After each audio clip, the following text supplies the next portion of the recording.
Animagus Maxima. Welcome, fellow theory crafters, to the Chamber of Theories. With that, I'm Nolan, your humble Hufflepuff. And I'm Celia, wise bride of Ravenclaw. Glad you could join us. Today we're diving into the world of Animagi. Not the McGonagall and Sirius kind you're probably thinking of. What if I told you there's a side to this magic that's way more unsettling? A side where the line between human and beast gets blurry, even dangerous. That's exactly where our deep dive is headed. We'll uncover how this transformation isn't just about cool animal forms, but a potential path to losing yourself entirely. Okay, before we get into all that, let's start with the basics. Becoming an Animagus is insanely difficult. I mean, it's not just a spell you learn overnight. Definitely not. Think years of dedication, precise rituals, and constant risk. Remember those screaming mandrakes carrying a leaf in your mouth for a month? That's just one step. The magic involved is so powerful that one wrong move could leave you with a permanent half-human, half-animal form. Yikes. It makes you wonder if anyone would even attempt it, if the risks were that high. But then we have stories like Natsayonai's. She described the transformation as pure agony at first, like every bone was rearranging itself. But then she mentioned this feeling of a second heartbeat, almost like her gazelle form was coming alive inside her. What's fascinating is that she eventually found comfort in that gazelle form. It wasn't just about the physical change, but a deep connection to the animal itself. It makes you question what really happens to your mind during that transformation, doesn't it? Absolutely. And speaking of the animal form, why is it that an Animagus can't choose what they turn into? That's a key part of the magic. Your Animagus form is a reflection of your inner self, your personality. Some experts believe it's even tied to your magical core, a sort of magical signature that dictates what animal you're destined to become. But that raises so many more questions. If it's all about who you are deep down, does that mean someone with a particularly, let's say, feral personality would always become a predator? It's certainly something to consider. We've never seen a magical creature Animagus, so maybe there are limits to the magic, but no one knows for sure. Could an Animagus even become an extinct animal, like a dinosaur? The possibilities are fascinating, but also a little terrifying. Now let's add another layer to this. Imagine you go through all that trouble, master the transformation, and then the ministry wants you to register yourself, like some kind of magical pet license. Do you think most Animagis would be okay with that? That's where the ethics get murky. The Animagus registry is meant to track who has this ability, supposedly to prevent abuse. But think about Talbot Winger's mother. She was a registered Animagus, and that's how the Death Eaters found her during the war. So registration can actually make you a target. But wouldn't the ministry have to be aware of that? Wouldn't they offer some kind of protection to registered Animagus? You'd think so. But the wizarding world isn't always logical, is it? And that's why unregistered Animagi like Sirius Black become such compelling figures. He used his unregistered dog form to escape Azkaban, a feat that saved his life. Rita Skeeter, on the other hand, used her unregistered beetle form too. Well, let's just say her journalism was a little less heroic. Okay, so we've got this secret society of unregistered Animagi running around. Some are fighting for good, some are causing chaos, and the ministry is trying to keep track of them all. But here's the real kicker. What happens to the human mind when you're in animal form? Do you think you keep your human thoughts and feelings? That's the question that leads us to the dark side of Animagus magic. You see, Animagi retain their human minds in their animal forms. They can think, strategize, even deceive, all while looking like a harmless creature. And we have a chilling example of this in none other than Peter Pettigrew. Wait, what's a Wormtail? The guy who pretended to be Ron's pet rat for years? You're saying he was using his Animagus form to manipulate everyone around him? Exactly. He faked his own death, framed Sirius, and helped Voldemort return to power. All because he could transform into a seemingly harmless rat.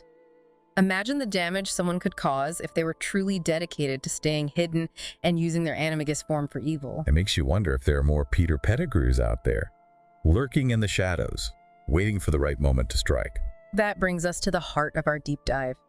What if the Animagus transformation goes beyond just changing your body?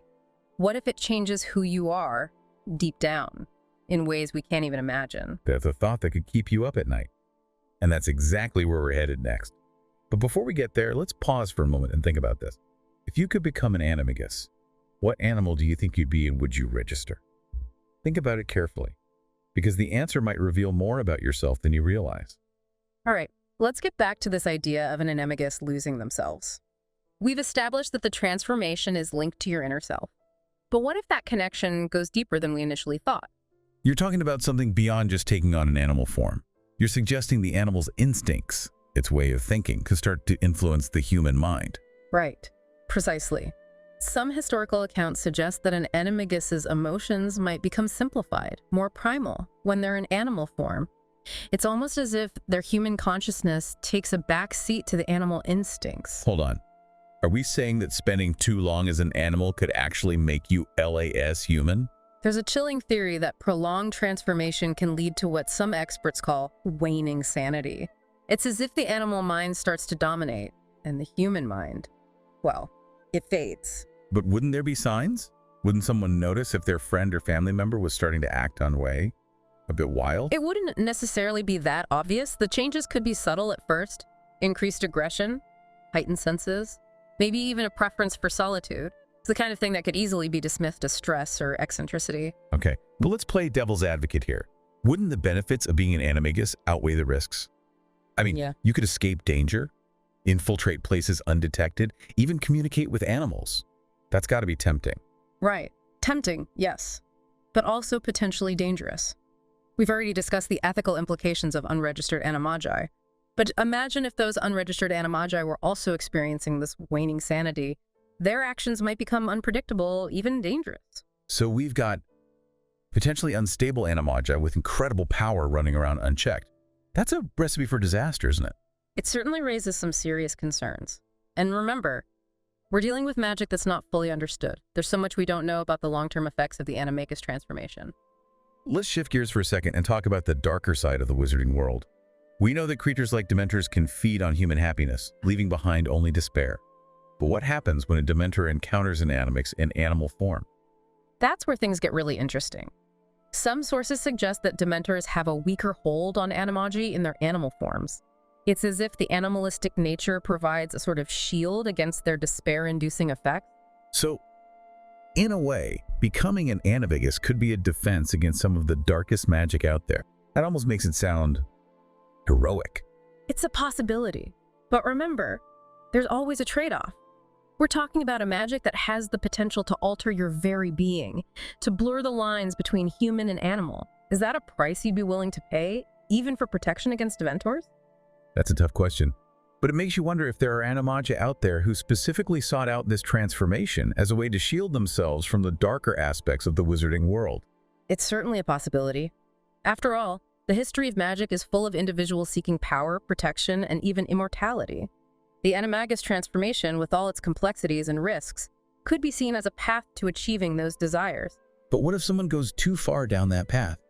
What if they lose themselves so completely in their animal form that they can never come back? Is there any way to reverse the transformation? That's the ultimate question, isn't it? And unfortunately, there are no easy answers. The world of Animagi is shrouded in mystery, with hints of hidden abilities, a complex history, and countless unanswered questions. It's a subject that demands further exploration, careful consideration, and perhaps a healthy dose of caution. But before we go there, I'd love to hear your thoughts. Do you think the risks of losing your humanity outweigh the potential benefits of becoming an Animagus? Let us know in the comments below. It's a chilling thought to consider, becoming so entangled with your animal form that you lose your human identity. But is that even possible? Could an Animagus really be trapped in their animal form forever? That's a question that has haunted the wizarding world for centuries. Some whisper that it's a risk inherent in the magic itself, a price you pay for delving into such a profound transformation.